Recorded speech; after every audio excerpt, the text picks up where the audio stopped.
Hello students, आज हम Deepak revision model test paper number 3 करने वाले।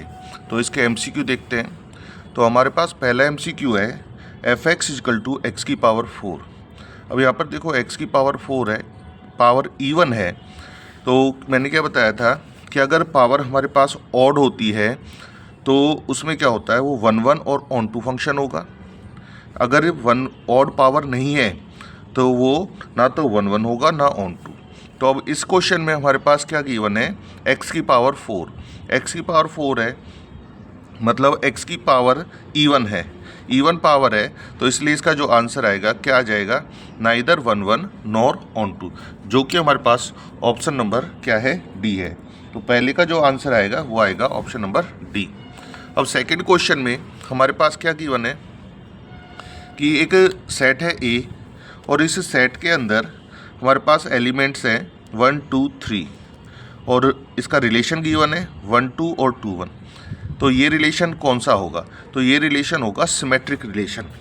ये क्या होगा, ये रिलेशन होगा सिमेट्रिक, क्योंकि सिमेट्रिक रिलेशन में हम क्या देखते हैं, अगर हमारे पास रिलेशन में a कॉमा बी है तो हमें इसके लिए क्या ढूंढना होता है, b कॉमा ए। तो यहाँ पर देखो 1 2 के लिए क्या गिवन है, 2 कॉमा 1। तो इसलिए ये जो रिलेशन है ये कौन सा रिलेशन है, सिमेट्रिक रिलेशन। अच्छा, क्वेश्चन नंबर जो थर्ड है इसमें हमारे पास ये इक्वेशन गिवन थी और ये कहा गया था कि हमें x की वैल्यू फाइंड आउट करनी है। तो हमने क्या किया, ये जो प्लस वाली मैट्रिक्स है इसको हम दूसरी साइड ले गए और हमने इन दोनों को आपस में माइनस करा। माइनस करने के बाद आंसर आया 1 -2 3 -3। अभी देखते हैं ये कौन सा वाला ऑप्शन है, ये हमारे पास ऑप्शन नंबर है सी। तो इसका जो आंसर हो जाएगा वो क्या हो जाएगा हमारे पास, सी। अब देखते हैं क्वेश्चन नंबर 4। क्वेश्चन नंबर 4 में हमारे पास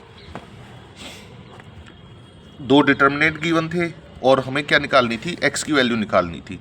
तो डिटर्मिनेंट हमें आता है निकालना 2 5 10, फिर 4 3 12, या फिर x की और 5 की मल्टीप्लाई करेंगे तो ये आएगा 5x और इस तरह से मल्टीप्लाई करेंगे ये आ गया 6x और क्या लिखते हैं हम, -6x। तो 5x में से 6x माइनस किए तो ये आया माइनस का x और इधर माइनस किया तो ये आया माइनस का 2। हम क्या करते हैं, माइनस से माइनस कैंसिल किया तो हमारे पास x की वैल्यू आ गई है 2। अब क्वेश्चन नंबर 5 है।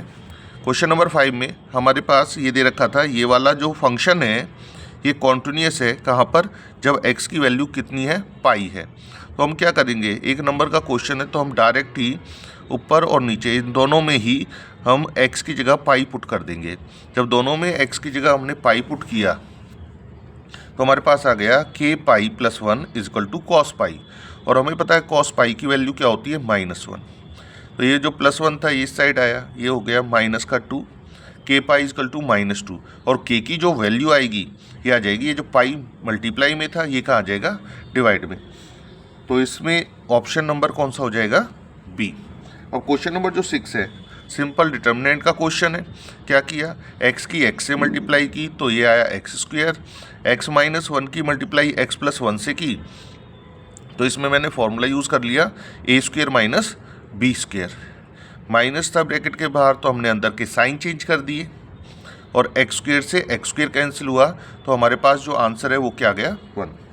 अब क्वेश्चन नंबर जो 7 है ये हमारे पास था कि इसका इंटीग्रेशन हमें करना है जबकि लिमिट गिवन है 1 से √3।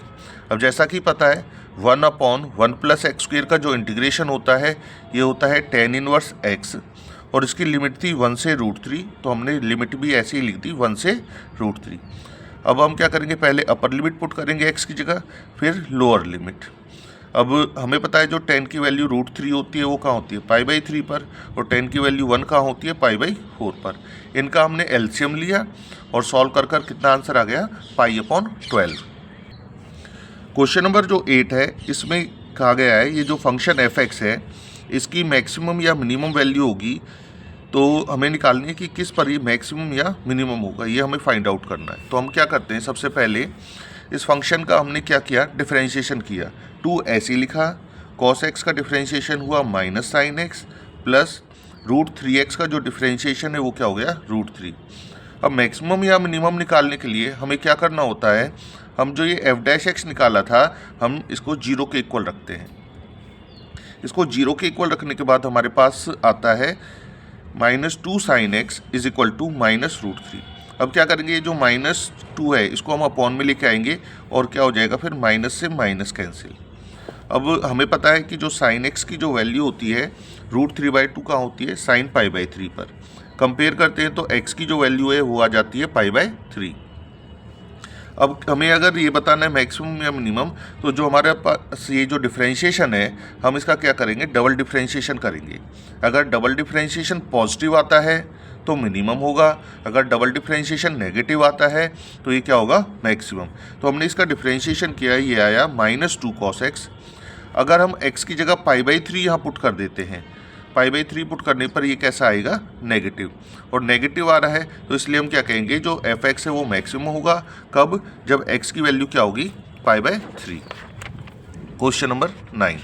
अब क्वेश्चन नंबर 9 में हमें क्या निकालना है, सबसे पहले तो यहाँ पर एक मैट्रिक्स गिवन है, हमें इसका ऑर्डर बताना है। तो इस मैट्रिक्स का ऑर्डर होगा, कितनी रो हैं ये, 2 रो, और कॉलम्स कितनी है यहाँ पर, 3। तो इसका जो ऑर्डर हो जाएगा वो हो जाएगा 2/3। और इसमें कितने एलिमेंट्स हैं, इसमें एलिमेंट्स हैं 6। तो अब हमें इसमें क्या बताने हैं, एलिमेंट्स बताने हैं। जैसा कि A23 सेकेंड रो का थर्ड एलिमेंट मतलब 1, A12 की वैल्यू 0 है, और जो A22 है इसकी वैल्यू क्या आ जाएगी, 2। अब इसमें नेक्स्ट क्वेश्चन है, इंटीग्रेशन का है। इसमें क्या करना था, हमें इसका इंटीग्रेशन निकालना था। तो हमने क्या किया, यहाँ पर जो ये x की पावर 12 है ये देखना है ये किसकी पावर 2 होती है। तो हमने इसको लिख दिया x की पावर 6 का स्क्वायर, और जो ये x की पावर 6 है इसको हमने पुट कर दिया t के बराबर, और इसका डिफ्रेंशिएशन करते हैं तो ये आ जाता है 6x की power 5 dx equal to dt। अब जो ये 6 है मल्टीप्लाई में, इसको कहाँ ले गए, अपॉन में ले गए। तो अब यहाँ पर वैल्यूज़ पुट करी, जैसे 3 तो ऐसे ही लिख दिया हमने। अब ये जो x की पावर 5 और dx है यहाँ पर ये रहा, इसकी जो वैल्यू x की पावर 5 dx की ये कितनी गिवन है, dt/6। तो यहाँ पर हमने क्या लिख दिया, dt/6। अब इधर है 1 + x की पावर 6, x की पावर 6 की वैल्यू क्या पुट करेंगे, t, और इसका क्या हो जाएगा, स्क्वायर। 3/6 कॉमन निकाला। अब यहाँ पर एक फॉर्मूला है 1/1 + t²। ये किसका होता है इंटीग्रेशन, इसका इंटीग्रेशन होता है tan इनवर्स t का। और t की क्या वैल्यू थी, t की वैल्यू हमारे पास थी x की पावर 6, तो हमने यहाँ पर क्या पुट कर दिया, x की पावर 6। अब क्वेश्चन नंबर 11 है। क्वेश्चन नंबर 11 मैंने डायरेक्ट किया है कि क्या किया, जो x² + y² = 4 हमारे पास गिवन था। किसकी इक्वेशन है, सर्कल की, और हमें पता है 4 क्या है, 4 है 2 का स्क्वायर। तो इसका मतलब इसकी जो रेडियस है, रेडियस कितनी हो जाएगी, रेडियस हो जाएगी हमारे पास ये 2। तो हमने एक सर्कल ड्रॉ किया, सर्कल में जो रेडियस ली हमने कितनी ली, 2। अब इन्होंने कहा था हमें क्या करना है, इसका एरिया निकालना है, वो भी कहाँ से कहाँ तक, 0 से 2, और वो भी कहाँ, सिर्फ फर्स्ट क्वाड्रेंट में। तो एरिया हमें पता है क्या होता है सर्कल का, सर्कल का एरिया होता है πr², और सिर्फ हमें फर्स्ट क्वाड्रेंट में निकालना है। मतलब हमें क्या करना है, ये जो पूरा एरिया नहीं निकालना, सिर्फ 1/4 एरिया निकालना है। तो इसलिए हमने क्या किया, इसको 4 से डिवाइड कर दिया। 4 क्वाड्रेंट है, उसमें से एक क्वाड्रेंट का निकालना है तो 4 से डिवाइड किया। और r की वैल्यू कितनी थी, 2, और हमें पता है 2 का स्क्वायर क्या होता है, 4। तो 4 से 4 कैंसिल करेंगे तो हमारे पास क्या आंसर आ जाएगा, पाई। क्वेश्चन नंबर 12 में हमारे पास लिखा हुआ है कि a की ऐसी वैल्यू निकालनी है जिस पर ये जो फंक्शन है वो कैसा हो, इंक्रीजिंग फंक्शन हो। तो हम क्या करते हैं, सबसे पहले इसका डिफ्रेंशिएशन किया, sin x का हो गया cos x माइनस a, और x का 1 होता है। अब हमें क्या करना है, इंक्रीजिंग फंक्शन के लिए हमने क्या किया, हमने इस वैल्यू को हमें पॉजिटिव दिखाना है। इंक्रीजिंग फंक्शन के लिए जो ये डिफ्रेंशिएशन है ये कैसा आना चाहिए, पॉजिटिव। पॉजिटिव का मतलब ग्रेटर देन 0। अब ये माइनस ए था, इसको इस साइड ले गए, तो यहाँ पर ये आया कि जो cos x है, cos x की वैल्यू ग्रेटर देन होनी चाहिए a से। अगर हमें ये दिखाना है, या फिर a की क्या वैल्यू होनी चाहिए, a की वैल्यू cos x से छोटी होनी चाहिए। क्या, जो ये a है ये cos x से छोटा होना चाहिए। तो इसलिए हम क्या करेंगे, cos x से छोटी वैल्यू निकालने के लिए तो cos x की सबसे छोटी वैल्यू ले ली, cos x की सबसे छोटी वैल्यू होती है -1। ये पता होगा आपको कि जो cos x की वैल्यूज़ होती है वो ये होती हैं। इसमें cos x की जो सबसे छोटी वैल्यू है उससे भी इसको छोटा कर देते हैं, क्योंकि हमें cos x से छोटी चाहिए ना, तो छोटी निकालने के लिए हम क्या करते हैं, जो सबसे छोटी वैल्यू है उससे भी छोटा रख देते हैं a को। इसका मतलब है जो a की वैल्यू है वो -1 से छोटी होनी चाहिए, और -1 से छोटा क्या होता है, ये होता है -∞ से -1। क्वेश्चन नंबर 13 में हमें क्या निकालना है, हमें निकालना था इसका सॉल्यूशन। डिफरेंशियल इक्वेशन गिवन है dy/dx = tan² x, और इसका डिफरेंशियल इक्वेशन का हमें सॉल्यूशन निकालना है। तो हम क्या करेंगे, इसको करेंगे वेरिएबल सेपरेशन मेथड से। वेरिएबल सेपरेशन मेथड मतलब y वाली टर्म्स एक तरफ कर ली और जो x वाली टर्म्स थी वो हमने एक तरफ करी। इसके बाद हमने क्या कर दिया, दोनों साइड इंटीग्रेशन कर दिया। अब यहाँ पे dy का इंटीग्रेशन हो जाएगा y, और tan² x का इंटीग्रेशन निकालने के लिए हमने 10th का फॉर्मूला यूज़ किया है sec² x - 1। अब sec² x का जो इंटीग्रेशन होता है ये होता है tan x, और 1 का क्या इंटीग्रेशन होता है, ये होता है x। तो प्लस c ये तो लगता ही है। अब क्वेश्चन नंबर है 14। क्वेश्चन नंबर 14 के अंदर ये लिखा हुआ है कि angle between two vectors is 0। जो एंगल है दो वेक्टर्स के बीच का वो कितना है, 0। तो हमें क्या करना है, हमें वैल्यू निकालनी है a.b की। तो एंगल 0 गिवन है और a.b निकालना है। हमें a.b का फॉर्मूला पता है, magnitude of a, magnitude of b और cos थीटा। और थीटा की वैल्यू कितनी गिवन थी, एंगल कितना गिवन था, 0 डिग्री। तो हमने क्या किया, थीटा की जगह क्या लिख दिया, 0 डिग्री, और cos 0 क्या होता है, 1। तो हमारे पास आंसर आ गया मैग्नीट्यूड ऑफ a और मैग्नीट्यूड ऑफ b। अभी ये सिंपली हम इसको क्या लिख सकते हैं, ए बी। अगर हमने वेक्टर का साइन नहीं लगा रहे तो ये सिंपली क्या बन जाता है, ये मैग्नीट्यूड। तो a.b का जो आंसर आ जाएगा वो आ जाएगा a.b। और क्वेश्चन नंबर 15 में भी सिंपल सा है, क्या हमारे पास वेक्टर a गिवन है, वेक्टर b गिवन है, और हमें क्या निकालना था, इन दोनों का डॉट प्रोडक्ट। तो हमने क्या किया, डॉट प्रोडक्ट निकालने के लिए i वाली जो टर्म है उसकी i वाली टर्म से मल्टीप्लाई करते हैं, यह आ जाएगा 3। j वाली टर्म की मल्टीप्लाई j वाली टर्म से करेंगे, लेकिन यहाँ तो j है ही नहीं, तो इसलिए इसका जब हम मल्टीप्लाई करेंगे 0 मान लेते हैं, तो कितना आ जाएगा, ये 0। k वाली टर्म की मल्टीप्लाई k वाली टर्म से करेंगे तो ये हो जाएगा 3 × 2 = 6। अब 3 - 6 कितना होता है, ये होता है -3। Question number 16। इस क्वेश्चन में हमें क्या निकालना है, ये दो लाइन की इक्वेशन है, इन दोनों के बीच में हमें एंगल फाइंड आउट करना है। तो हम क्या करेंगे, सबसे पहले हम लेंगे डायरेक्शन रेशियोज, मतलब b1 आएगा हमारे पास 3i + 5j + 4, जो कि मैंने यहाँ लिख लिया है। इसके बाद b2 आएगा i + j + 2k, इधर लिखा हुआ है। अब क्या करना है, एंगल अगर हमें निकालना है तो हम कैसे निकालते हैं एंगल। एंगल निकालने का फॉर्मूला होता है cos θ = b1.b2 upon magnitude of b1 और मैग्नीट्यूड ऑफ b2। सबसे पहले तो इन दोनों का डॉट प्रोडक्ट निकालना होगा। तो डॉट प्रोडक्ट अभी देखा था, क्या करेंगे, i की i से मल्टीप्लाई, j की j से मल्टीप्लाई, k वाली टर्म की k वाली टर्म से मल्टीप्लाई, ये आ गया हमारे पास 16। अब मैग्नीट्यूड निकालना है तो क्या करना है, 3 का स्क्वायर किया, 5 का स्क्वायर किया 25, 4 का स्क्वायर किया, कितना आया 16, ऐड किया और स्क्वायर रूट किया तो ये आया 50। इसी तरह से मैग्नीट्यूड ऑफ b2 निकाला हमने, जो कि आया 6।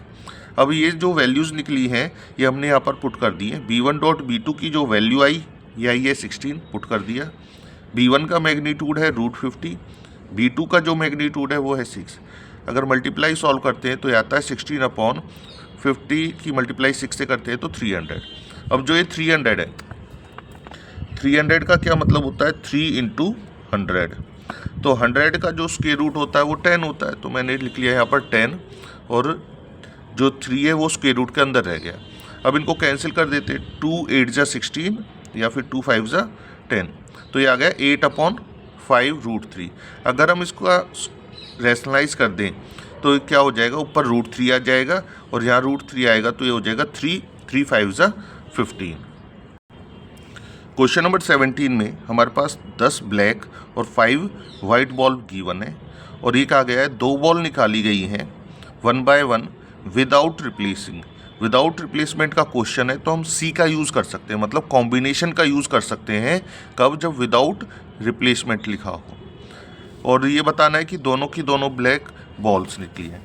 तो हम क्या करते हैं, हमारे पास 10 ब्लैक और 5 वाइट बॉल हैं, हमें ये बताना है दोनों की दोनों ब्लैक है। तो हमने क्या किया, यहाँ पर लिख रहा है 10 ब्लैक बॉल, तो हमें 2 ब्लैक बॉल चाहिए, तो 10 में से हमने निकाल ली 2 ब्लैक बॉल, और टोटल कितनी है, टोटल है 15, तो टोटल में से भी कितनी निकाली, 2। अब यहाँ लिख रहा है 10C2, मतलब नीचे 2 है ना, तो ऊपर की 2 टर्म खुलेंगी, जैसे 10 और 9, और नीचे की भी 2 टर्म खुलेंगी, 2 और 1। नीचे 2 लिखा हुआ है तो इस 15 की भी 2 टर्म, 15 और एक 14, और 2 की भी 2 टर्म खुलेंगी, 2 और 1। कैंसिल आउट करते हैं तो हमारे पास आ जाता है 10 × 9 अपॉन 15 × 4। इसको जब कैंसिल आउट किया तो हमारे पास क्या आंसर आया, हमारे पास आया आंसर 3/7। अब एक लास्ट क्वेश्चन रह गया हमारा कि curve is said to be symmetrical about x axis. X axis के अलोंग ये क्या है, सिमेट्रिकल है। सिमेट्री कैसे होता है ये, कि जैसे मानो ये एक्स एक्सिस है, तो सिमेट्रिक सिर्फ एक्स एक्सिस के अलोंग है, तो ऐसा एक कर्व है जो कि हम ये वाला जानते हैं। सिमेट्रिक मतलब जैसा ऊपर दिख रहा है वैसा ही इधर भी दिखेगा, मतलब दोनों साइड बिल्कुल एक जैसा होना चाहिए। और ये पता है ये हमें कर्व किसका होता है, ये कर्व होता है पैराबोला का, जो कि इसकी इक्वेशन है y² = 4ax। अब आप क्लियरली देख सकते हो यहाँ पर हमारे पास ये पूछा गया था कि इवन पावर किसकी होगी, तो यहाँ पर इवन पावर होगी किसकी, y की, तो इसलिए जो इसका आंसर आएगा वो आएगा इवन पावर ऑफ y।